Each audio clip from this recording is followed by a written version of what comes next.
नमस्कार, मैं विजय आसुरी का इस YouTube चैनल में हार्दिक स्वागत और अभिनंदन करता हूँ। आज हम हिंदी साहित्य का इतिहास, जो कि पेपर के लिए अति महत्वपूर्ण क्वेश्चन होते हैं, उन सभी क्वेश्चन के बारे में जानेंगे। तो आइए अब पढ़ते हम हिंदी साहित्य का इतिहास। पेपर में घबराने वाली बात कोई भी नहीं है। आइए वीडियो को पूरा देखना, जितने भी क्वेश्चन है उनको हम जो है बिल्कुल ध्यान से करवाएंगे और पेपर के लिए बहुत ही अति महत्वपूर्ण होगा। तो हिंदी साहित्य का इतिहास जो रहा है, सबसे पहले जो है हिंदी साहित्य के इतिहास को 4 भागों में बांटा गया है। सबसे पहले क्या है? आदिकाल। आदिकाल के बाद भक्ति काल, भक्ति काल के बाद जो है रीति काल, रीति काल के बाद जो है आधुनिक काल। जो ये काल है इनको भी समय सीमा के अतिरिक्त रखा गया है। आदिकाल की जो समय सीमा है 1050 विक्रमी संवत से 1375 विक्रम संवत तक, और भक्ति काल का जो समय है वो है 1375 विक्रम संवत से 1700 तक, और रीति काल का जो समय है वो है 1700 से 1900 विक्रमी संवत तक, और आधुनिक काल का जो समय हमारे पास रहा है वो रहा है 1900 विक्रमी संवत से अब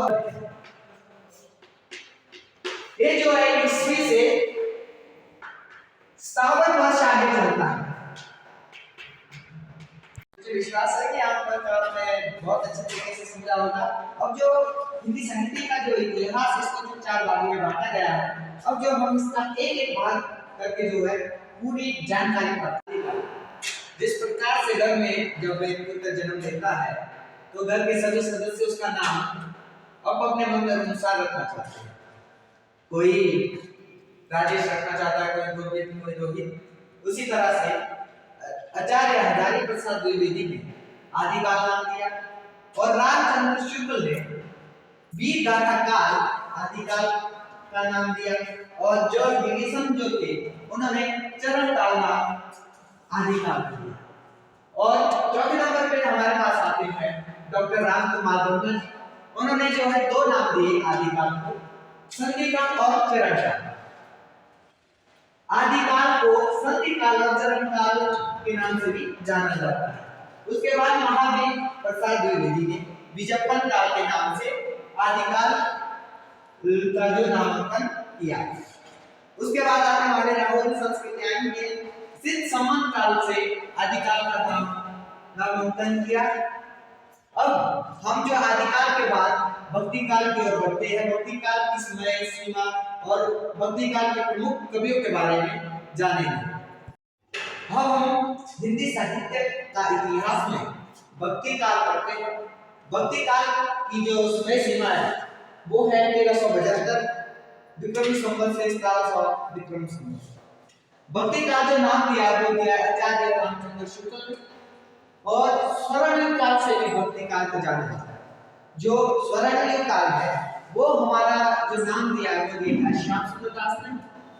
भक्ति काल का जो है 2 भागों में बांटा गया है। एक है निर्गुण काव्य धारा, एक है सगुण काव्य धारा। उसके बाद निर्गुण काव्य धारा जो है इसको भी 2 भागों में बांटा गया है। एक है संत, एक है सूफी। मतलब संत काल जो है, संत काव्य धारा जो है उसको जो है ज्ञान मार्गिक काव्य धारा भी कहा जाता है, और सूफी काव्य धारा जो है उसको प्रेम मार्गिक काव्य धारा भी कहा जाता है। ये है निर्गुण में। संत में जो हमारे कवि है, ज्ञान मार्गिक में वो है हमारे कवि। कबीर का जन्म जो हुआ है वो हुआ है 1398 ईस्वी में, और जो प्रेम मार्गिक के कवि हमारे वो है मुल्ला राव। और भक्ति काल के जो सगुण में हम आते हैं, सगुण के भी 2 भाग है। एक है राम काव्य धारा, एक है कृष्ण काव्य धारा। 2 काव्य धारा में रखा गया है। राम में हमारे आते हैं तुलसीदास। तुलसीदास के बाद जो कृष्ण काव्य धारा है उसमें आते हैं हमारे सूरदास। सूरदास का जो जन्म हुआ हमारा वो हुआ है 1478 ईस्वी में, और तुलसीदास का जो जन्म हुआ है वो हुआ है 1532 ईस्वी में। कृष्ण काव्य धारा में मीराबाई और रसखान भी है। मीराबाई का जो जन्म हुआ है वो हुआ है 1498 ईस्वी में, और जो रसखान है उनका जन्म जो हुआ है वो हुआ 1533 ईस्वी में। रसखान जो थे वो मुस्लिम होते हुए भी उन्होंने जो है भक्ति की भावना को दर्शाया है। अब हम भक्ति काल के बाद जो पढ़ते हैं रीति काल। रीति काल को जो है 3 भागों में बांटा गया है। उन तीनों भागों का जो एक्सप्लेन है उसको हम करेंगे अगले और इसके बाद रीति काल।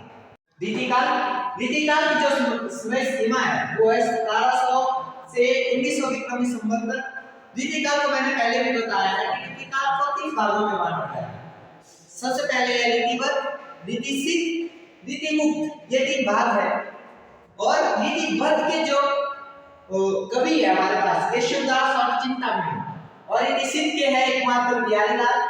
बिहारीलाल का जन्म जो हुआ है 1595 ईस्वी में हुआ है। बिहारीलाल की एकमात्र रचना है बिहारी सतसई, जिसमें कि 719 दोहे है। और कहीं कहीं पेपर में जो आता है वो 713 भी आता है। दोनों आंसर जो है बिल्कुल ठीक हो गए, या आप 713 लिखिए या आप 719 लिखिए।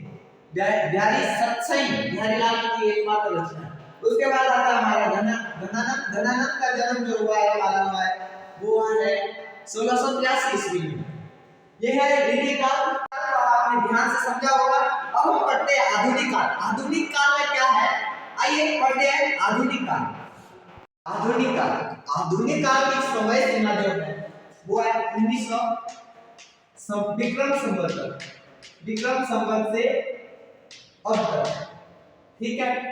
इसमें आता हमारा भारतेंदु युग की जो समय सीमा है वो है 1850 ईस्वी से 1900 ईस्वी तक। उसके बाद द्विवेदी युग ये है 1900 ईस्वी से 1920 तक। उसके बाद छायावाद की समय सीमा है 1920 से 1936 ईस्वी तक। उसके बाद आता प्रकृतिवाद, ये 1936 से 1943 ईस्वी तक। उसके बाद आया प्रयोगवाद जो है वो है 1943 से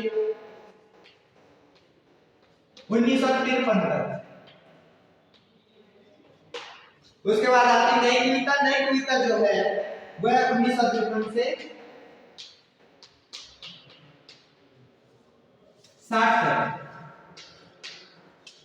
60 ईस्वी। उसके बाद साठोत्री, ये जो है आजकल चला है, इसकी जो समय सीमा है वो है 1960 से अब तक।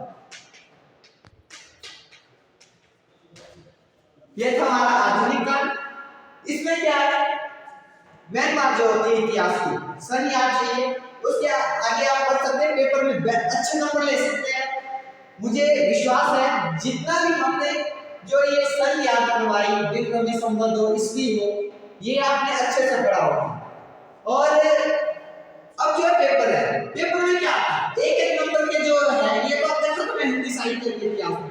अब सिर्फ आपको करना क्या है, आपने जितने भी जैसे कि भारतेंदु युग के कवि है, द्विवेदी युग के कवि है, ये याद करना है। और जो पेपर का पूरा एमसीक्यू जितने भी है वो यही से आता जितना हमने यहाँ बताया है। और ज्यादा पढ़ने भी, क्योंकि 70 नंबर का पेपर आता है फर्स्ट ईयर में, 70 नंबर के लिए इतना बहुत है, एक नंबर के यहाँ से। और आपने थोड़ा पहले भी पढ़ा होगा। तो ये था हमारा हिंदी साहित्य का इतिहास। मुझे विश्वास है कि आप सभी ने पूरी वीडियो देखी, और अगर वीडियो अच्छी लगी तो शेयर कीजिए। और चैनल जो है नया अगर आप अपना प्यार देंगे, सहयोग देंगे, तो एक दिन ऐसा आता है कि जो हम पीछे है चैनल के माध्यम से आप तक पहुंचेंगे। और आप कमेंट कीजिए जो जिस पर आपको वीडियो चाहिए, आसानी से हम आपके माध्यम तक, या मैथ हो या कुछ भी हो, ये सभी सब्जेक्ट के जो पढ़ाई है ऑनलाइन के माध्यम से कर सकते हैं। धन्यवाद।